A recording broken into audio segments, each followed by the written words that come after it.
რა ჯანდაბა ხდება კუბაში. იმიტომ რომ ჩვენ ვისმენთ ერთ-ერთ ყველაზე დიდ ჰუმანიტარულ კრიზისზე ისტორიაში. ხედავთ ამ მთელ ტრამპის ბლოკადასა და სანქციებს მათ მიმართ და საუბარ შეთანხმებაზე.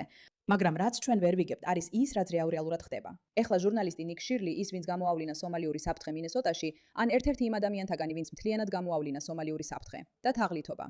მან გადაწყვიტა, რომ სურს სოციალიზმის თემას შეეხოს და ისაუბროს, რა ხდება კომუნიზმის პირობებში. იმიტომ რომ რაღაც უცნაური მიზეზით ახალგაზრდა ამერიკელებს გონიათ, რომ ეს ყველაფრის ყველაზე გენიალური გამოსავალია. მათ უთხრეს, რომ ხელისუფლება უნდა სძულდეთ მუდმივად, რადგან ხელისუფლება ძალიან საშიშია, მაგრამ როცა საქმე თქვენს ცხოვრებაში ყველაფერს ეხება, რატომ არ უნდა ენდოთ მათ? და ცხადია, ეს უბრალოდ დაუჯერებლად სულელურია ყველასთვის, ვისაც ისტორიის რაიმე გაგება აქვს. შეხედეთ, რა გააკეთა კომუნიზმმა ისტორიაში, რამდენი ადამიანი მოკლა და ეს ფაქტობრივად აშკარაა. მაგრამ პრობლემა ისაა, რომ კუბიდან ამ ქვეყნებიდან, რომლებიც კომუნიზმის მიერ იმართება, რეალურად არაფერი გამოდის, რის გამოც ნიკ შირლიმ რაღაცა დაუჯერებლად მამაცი გააკეთა, როცა კუბაში შევიდა, რომ ეცადა და დაეფიქსირებინა. მაგრამ მისი ისტორია ცოტა უცნაურია, რადგან ყველაფერი ისე კარგად არ წარიმართა, როგორც შეიძლება გეგონათ. სიურპრიზი, კუბის მთავრობა სულაც არ იყო აღფრთოვანებული იმით, რომ ეს ახალგაზრდა ჟურნალისტი მივიდა, რათა დაეფიქსირებინა რა ხდება სინამდვილეში. კარგი, დამოკიდებულია. როცა ეს გამოვა, ან თუ საერთოდ გამოვა. ამჟამად ჩვენ კუბის დაზვერვა გვატყობინებს აქ ჰავანაში, კუბაში. მე აქ ჩამოვედი. დიდი ხანია მინდა ვიდეო გადავიღო ცხოვრებაზე და კომუნიზმზე. და ვაჩვენო ხალხს, როგორ მისდია არის კომუნიზმი, ისეთ ადგილას, როგორიცაა კუბა, მაგალითად. აქ ჩამოვედი ამ ვიდეოს გადასაღებად და როცა ხალხი კომუნიზმზე ფიქრობს, ჩვეულებრივ მხოლოდ იმას ფიქრობს, რომ კომუნიზმი ყველაფერს უნდა გაათანაბრებდეს. იქნება ეს ის, რამდენ ფულს გამოიმუშავებს ადამიანი, თუ როგორ ნაწილდება საკვები. და როგორ იმართება ბაზრები მთავრობის მიერ. თუმცა, ის რაზეც ხალხი არ ფიქრობს, მათ შორის მეც, არის ის, რომ კომუნიზმში არ არსებობს სიტყვის თავისუფლება, არ არსებობს პრესის თავისუფლება.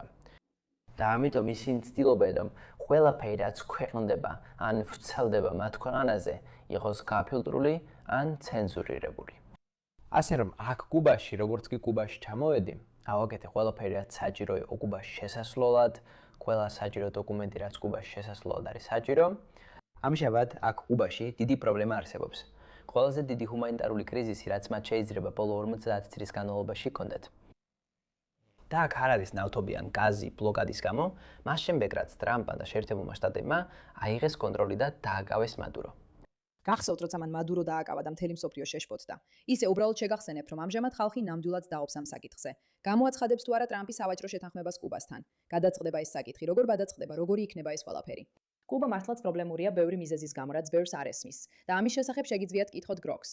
მაგრამ ურთიერთობა ეხლა ძალიან დაძაბულია, განსაკუთრებით იმიტომ, რომ კუბა, როგორც კომუნისტური ქვეყანა, კარგად ესმის და მოქმედებს შეერთებული შტატების მტრების, როგორიცაა რუსეთი, ჩინეთი და ირანი სახელით. და მათ აქვთ ალიანსები ტერორისტულ ჯგუფებთანაც კი. ასე რომ მადუროს დაჭერის ერთ-ერთი მიზეზი აშკარად იყო ნავთობის მიმართულების შეცვლის დიდი სურვილი. და ამაზე უსასრულოდ გვისაუბრია, რამდენად წარმოუდგენლად რთულია ნავთობის საკითხი და რას ნიშნავს ეს ყველაფერი. მაგრამ ეს ასევე ამ ახალი მისიის ნაწილია, რომ თქვათ, ამ გიჟურ ადამიანებს, რომლებიც საშინელ იდეოლოგიებს უჭერენ ხარს, უბრალოდ აღრალოდ აღარ უნდა მიუცეთ საშუალება, გააგრძელონ ისე, როგორც აქამდე. კიდევ ერთხელ გახსოვდეთ, რომ ტრამპი ძალაუფლებაში დიდხანს აღარ დარჩება, ასე რომ ამ ადმინისტრაციის დრო მართლაც ძალიან მოკლეა. სხვათა შორის თუ კალცის იყენებთ, არ დაგავიწყდეთ, დააჭიროთ შეხვდით თქვენს კოდს ბმულს აღწერაში, როგორც უკვე იცით. მაგრამ ამას გარდა რაღაც უნდა შეიცვალოს ამ ქვეყნებში, რომლებიც 2026 წელსაც ისე ცხოვრობენ, თითქოს 1940-იანი წლებში იყვნენ. და ჩვაყოლანი ჩვეულებრივ ცხოვრობთ, ვერც კი ვაცნობიერებთ, რა ხდება სინამდვილეში. შეგიძლიათ წარმოიდგინოთ, რომ ბენზინგასამართ სადგურზე მიხვალთ და ბენზინი აღარ არის. და სადაც არ უნდა წახვიდეთ, ყველგან გდევნიან, თითქოს კიგაბეში ხართ. ეს სიგიჟეა. ასე რომ ვენესუელა აღარ ათვლის კუბას ნავთობსა და გაზს. და ესეც გავლენას ახდენს. ყველაფერზე რაც მათ აქვთ, იქნება ეს საკვები, განათება, ელექტროენერგიის დეფიციტი თუ უბრალოდ გაზი. აქ კუბაში თითქმის ვერ ნახავთ მანქანებს, რადგან არავის შეუძლია 1 ლიტრი ბენზინის ყიდვა. ეს 10-ია კარგი, ასე რომ სად მივდივარ? საით მივდივარ აქედან? ასე რომ გამოვდივარ აეროპორტში, მათ ჩავმართვეს ყველა კამერა, ჩავმართვეს ორივე ჩემი GoPro, ჩემი მეტასათვალე, ესენი ჩემი მეტასათვალები არ არის, ჩემი ყველა მიკროფონი. თუმცა, ერთადერთი ასაც არ მართმევენ, არის ჩემი iPhone-ის კამერა. სწორედ ამით ვილებ ამ ყველაფერს ახლა. არ მართმევენ ჩემს iPhone-ის კამერას. და როგორღაც ვერ იპოვეს ეს მიკროფონი, რომელიც ზუსტად ზურგჩანთის ყველაზე ქვედა ნაწილში იყო. მოკლედ ამოვედით და დავიწყეთ ვიდეოს გადაღება, სადაც კუბელებს ვეკითხებით ცხოვრებაზე და კომუნიზმზე. ვაჩვენებთ რა ხდება ბლოკადის პირობებში, ვაჩვენებთ როგორ ხდება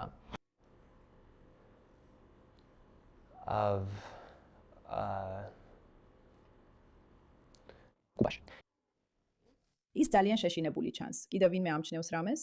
მაგალითად, როგორ არაჯეროვნად და შეშინებულად გამოიყურება, რაც ნორმალური ნიკ შირლისთვის არ არის დამახასიათებელი, რომელიც ჩვეულებრივ ადამიანებს პირდაპირ ეჯახება. სხვათა შორის ამ თემაზე ეს ახალგაზრდა ჟურნალისტების მოძრაობა, რომლებიც ყველგან არიან და პირდაპირ სახეში გეჭხირებიან, ძალიან შემაშფოთებელია. მაგრამ სასიამოვნოა, რომ ხედავ ჟურნალისტს, მიუხედავად იმისა, რომ ბევრ საკითხში ნიკ შირლის შეხედულებებს არ ვეთანხმები, რომელიც რეალურად აკეთებს იმ საქმეს, რაც ჟურნალისტებმა უნდა აკეთონ, ან უბრალოდ აკეთებს თავის კეთებს თავის საქმეს. ეს სასიამოვნო და გამამხნევებელია, თუნდაც მაშინ, როცა ეს საშიშია. ეს წამით მუშაობთ ცდილობ ეს გამოვაქვეყნო. ამჟამად ჩვენ გეგმავთ კუბადან გაქცევის მარშრუტს. ამიტომ მომიწია პასუხის გაცემა, რომ როგორმე აქედან გავიდეთ. გამოვდივართ ქუჩაში და ვიცროთ ამ ვიდეოს გადაღებას. ვაჩვენებთ ხალხს, როგორი ცხოვრებაა კუბაში ახლა. როგორ არ არის თითქმის მანქანები ქუჩაში. შენობები ფაქტობრივად ინგრევა. მთელი უნივერსიტეტი განადგურებულია, კუბის უნივერსიტეტი. ხალხისთვის თითქმის არ არის საკვები და უბრალოდ მასობრივი სიღარიბეა რაც ხდება. ვეკითხებით ხალხს ისეთ საკითხებზე, როგორიცაა კომუნიზმი, როგორი ცხოვრებაა კუბაში. კარგი, როცა ერთ ინტერვიუს ვიღებთ საავადმყოფოსთან, სადაც საავადმყოფოს გარეთ უზარმაზარი რიგი იყო, იმიტომ რომ აქ საავადმყოფოებიც კი ფაქტობრივად არ მუშაობს, რიგები უსასრულოდ გრძელდება. და რადგან საავადმყოფო და მთავრობა აკონტროლებს საავადმყოფოს, ეს ელექტროენერგიაზეც მოქმედებს. ამიტომ ახლა ქირურგები ოპერაციებს ფანერებით ატარებენ, რადგან სასტუმროში და საავადმყოფოებში ელექტროენერგია არ არის. ეხლა ვარ ჰავანაში, ერთადერთ სასტუმროში, რომელსაც 24 საათიანი ელექტროენერგია აქვს. აქვს, რადგან ეს ერთადერთია, რომელსაც ასეთი ძდომა აქვს. აი სწორედ ამიტომ დავჯოშნე ეს სასტუმრო, რადგან მათი ვებგვერდი ერთადერთი იყო, რომელიც 24 საათის განმავლობაში მუშაობდა. ყველა სხვა არ მუშაობდა. ამიტომ შევძელი ამ სასტუმროს დაჯავშნა. და როგორც არ უნდა იყოს, ვიგებთ ამ ვიდეოს. და როცა საავადმყოფოსთან ვიქნებით, ხედავთ, ეს უბრალოდ ძალიან ძიმეა. უბრალოდ ძალიან ძიმეა იმის გაფიქრებაც, რამდენი ადამიანი ცხოვრობს ასე და მსოფლიო თითქოს ჩუმადა ამაზე. როგორ გაბედა ტრამპმა ბლოკადის დაწესება?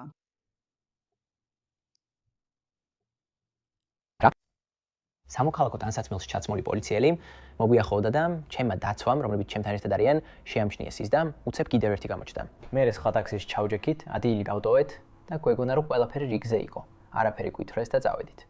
მაგრამ მას შემდეგ რაც აეროპორტი დავტოვეთ, გვდევნიან ან გავრცელდა ინფორმაცია, რომ კუბაში ჟურნალისტი იყო. აქ ყოველდღე მხოლოდ 2 რეისი ჩამოდის. ასე რომ რთული არ იყო გაერკვიათ, ვინ იყო ჟურნალისტი. და ეს ეწერა ჩემს ტურისტულ ვიზაზე, ეს ეწერა ჩემს ვიზაზე, ეწერა რომ ჟურნალისტური საქმიანობისთვის, ასე რომ შეგიძლია აქ ჩამოხვიდე. არსებობს 12 კატეგორია, რომლის მიხედვითაც შეგიძლია შემოხვიდე. ჟურნალისტური საქმიანობა ერთ-ერთია მათ შორის. ამიტომაც ჩამოვედი. და ამჟამად საათია 9:30 და ამ წუთას სასტუმროს ლობიში კუბის დაზვერვის წარმომადგენლები იმყოფებიან.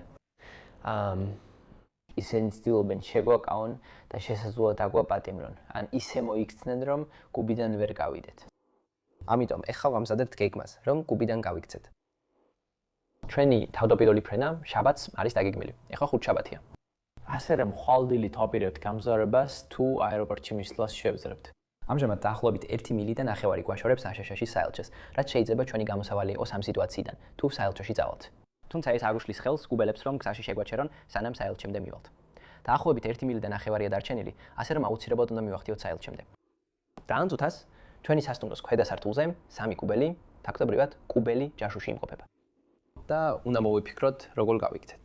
ეხლა ვცდილობ საელჩესთან დაკავშირებას, რომ გავიგოთ, შეგვიძლია თუ არა იქ ამის გათევა. და შემდეგ ბოლო წუთს ვიყიდოთ ავიაბილეთი, რომ კუბის მთავრობას აეროპორტში მისვლამდე ეჭვი არ გაუჩნდეს.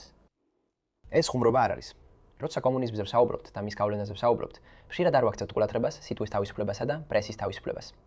უბრალოდ ის, რომ შეგიძლია საჯაროდ გამოთქვა შენი აზრი და შემდეგ ეს ჟურნალისტმა გაავრცელოს, ეს იყო ყველაფერი, რასაც დღეს ვაკეთებდი. ვეკითხებოდი ხალხს მიმდინარე სიტუაციაზე, რამდენიმე ადამიანს კომუნიზმის გითხემ და სწორედ მაშინ გავუარესდა ყველაფერი. საღამოს, როცა სასტუმრო დავტოვე დაახლოებით 5 საათისთვის მზის ჩასვლამდე, იდეა იყო რომ ხამით კუბის ქუჩებში გვევლო და გვეჩვენებინა ელექტროენერგიის დეფიციტი, როგორ ითიშება შუქი და როგორ არ აქვთ ხალხს ხამით ელექტროენერგია. ჩვენ გეგმავდით რომ მზის ჩასვლის შემდეგ ქუჩებში გვევლო და უბრალოდ გავიფიქრე. უბრალოდ სიტყვები არ ყოფნის, რადგან ეს იმდენად დაუჯერებლად საინტერესოა. და ვაუ, რა გმირია რომ ასე მოიქცა. მზის ჩასვლამდე ამდენიმე ინტერვიუ ჩავწერე და ერთ კაცს კომუნიზმზე ვკითხე. სწორედ მაშინ მივხვდით რომ კუბის დაზვერვა სასტუმროში იყო. რადგან როგორც კი გამოვედით, იმ კაცს ვესაუბრე, რომელსაც გვერდით ქალი მიუვიდა, როცა კომუნიზმზე საუბარი დავიწყე. და მან ჩაწერა დაიწყო უკნიდან. ჩვენ მივედით მასთან და ვკითხეთ: "ჰეი, რას აკეთებ?" მან კითხვა: "ფოტო არ გადამიღია." ამბობდა თითქოს ტელეფონზე საუბრობდა, მაგრამ ტელეფონი ფოტოაპარატზე ქონდა გახსნილი. ამიტომ ჩემი ეს თერთი დაცვის წევრი ჩემთან დარჩა. მეორე კი უკან გაჰყვა მას და დააგვირდა. ბოლოს ქალმა შეამჩნია ის. და ის მივიდა ერთ კუბელთან, კიდევ ერთ კუბის დაზვერვის ჯაშუშთან. შემდეგ ისინი სასტუმროს ლობიში მივიდნენ.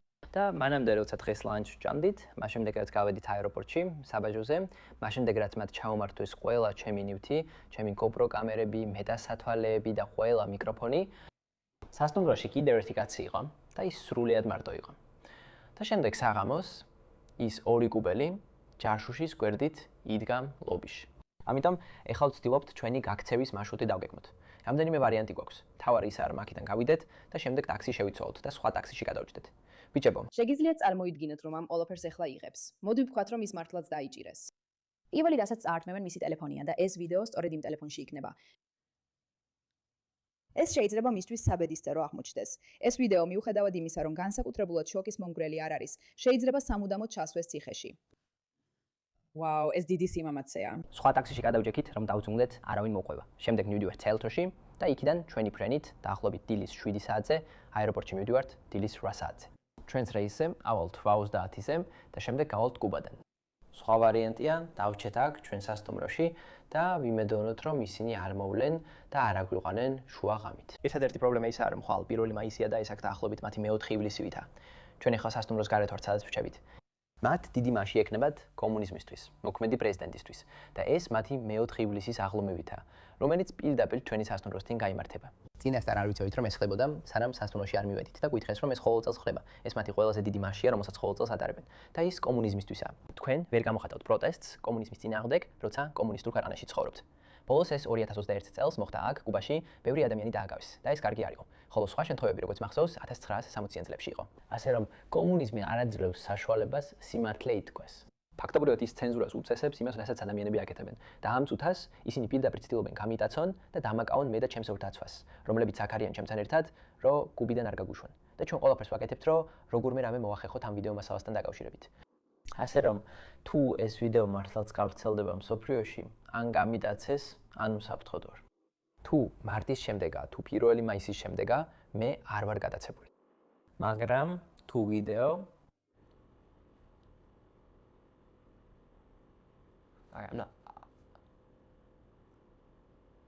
არ მომიტაცებენ, ამიტომ ამას არ ვიტყვი. მაგრამ ამ ვიდეოს მაინც დავდებ, რომ გაჩვენოთ რა რისკის წინაშე ვდგავართ ახლა. და ჩვენ კუბიდან დამოვახდოთ. თუ სურვილი არსებობს, გზა ყოველთვის მოიძებნება. მაგრამ ეს არის ის, რასაც ამჟამად გეგმავთ და რასაც ახლა გავდივართ. რადგან ჩვენ სასტუმროს ქვემოთ რეალურად კუბელი ჯაშუშები გვყავს. ჩვენ ახლა მერვე სართულზე ვართ. ეს ალბათ ყველაზე საშიში სიტუაცია, რომელშიც მე ვყოფი ვარ. ეს ალბათ ყველაზე საშიში სიტუაცია, რომელშიც მე ვყოფი ვარ. განსაკუთრებით მაშინ, როცა აქ ძალაუფლება არ გვაქვს ფაქტობრივად, რადგან შეერთებულ შტატებს და კუბას ერთმანეთი არ უყვართ. აქ ემბარგო მოქმედებს 1960-იან წლებიდან. როცა შეერთებულმა შტატებმა სხვა კომპანიებს კუბასთან საქმიანობის ნება არ მისცა. და ეხლა კი ტრამპიც კი ამბობს, რომ შეიძლება სიამოვნება მიიღოს კუბის აღებით. და მარკო რუბიოც კი აშკარად ხიედაც კი განაცხადა, რომ არ ფიქრობს, რომ რეჟიმის შეცვლა ცუდი იქნებოდა, რაც არც იქნებოდა. შეხედეთ რა ხდება ეხლა ამის გამო. კომუნიზმის. მათ პირდაპირ ქვემოთ ჯაშუშები ყავთ, რომლებიც ეხლა ცდილობენ დაგვიჭირონ. სანამ ჩვენ ამ ვიდეოების გამოქვეყნებას შევძლებთ, ასე რომ თუ მე გამოვახცევ, ეს ვიდეო ნახული იქნება. თუ არა, დიდი ალბათობით ციხის საგანში ვიქნები, რაც ძალიან არ მინდა. მესამე ვარიანტია, როგორაც მივახციოთ საელჩომდე. ავიღოთ კერძო თვითმფრინავი და გამოვახციოთ. სხვა ვარიანტია ნავის მოპარვა და სანაპირო დაცვამდე მისვლა, შემდეგ კი აშშ-ის სანაპირო დაცვაზე დანებება და ასე შევახდიოთ შეერთებულ შტატებში. ასე რომ, ესაა ჩვენი არჩევანი ამ ეტაპზე. გარეთ ვიღაცაა, ქუჩაზეც კი შავ მინებიან მანქანაში, რომელიც ჩვენ სასტუმროს ნომერს აკვირდება. ეხლა ვცდილობ დავიგოთ, რა გავაკეთოთ. ასე აი ესაა მიმდინარე მდგომარეობა. ამ ცდას შეიძლება კუბაში გამიტაცონ. იმედი მაქვს ასე არ მოხდება, მაგრამ ვფიქრობ, თქვენ უნდა იცოდეთ ზუსტად რა ხდება და რა რისკზე მივდივართ. კარგი, ეს სიგიჟეა. ეხლა ვარაუდობ, რომ მან თავი დააღწია. მე თითქმის ძევლად ამიყვანეს. უბა, მე კუბაში ჩავედი, რომ ჰუმანიტარული კრიზისი დამედოკუმენტირებინა და მეჩვენებინა ცხოვრება 60-წლიანი კომუნიზმის პირობებში. როგორც კი ჩავფრინდი კომუნიზმის პირობებში, ყველა კამერა ჩამომართვეს. თავისუფალი სიტყვის უფლება არ არსებობდა. აი, სად ვართ, მეგობრებო? რა სიგიჟეა ეს ყველაფერი? და წარმოიდგინეთ, რომ ეს რეალობაა, რომელიც ასე ახლოსაა შეერთებულ შტატებთან და ამდენი ადამიანისთვის ყოველდღიურობაა. სოფიოში რაღაც ცვლილება უნდა მოხდეს, ხო გესმით? ცვლილება აუცილებელია. რაც უფრო მეტ ასეთ ისტორიას ვისმენ და ვსწავლობ, მით უფრო გაოგნებული ვრჩები. ფლავა გამაც რამდენიმე რამ თქვა. პირველ რიგში, რამდენ ენერგიას ვხარჯავთ არასწორ რაღაცებზე კონცენტრირებასა და ნერვიულობაში. ეს ჩემთვის ყოველთვის სიგიჟეა. მეორე, რომ მეტის გაკეთება არ შეგვიძლია დასახმარებლად. ესეც მაოცებს. 2026 წელია რაღაცის გააკეთება უნდა შეგვეძლოს. და ასეთი ისტორიები ბევრს ნიშნავს, რადგან ეს არის ის, რაც ინფორმირებულობას ზრდის. ბევრად მეტი ადამიანი იცის, რა ხდება კუბაში. ღმერთო, იმედი მაქვს, ყველა უსაფრთხოდ იქნება იქ და მალე რაღაც კარგი მოხდება. მადლობა ყურადღებისთვის, მაძა.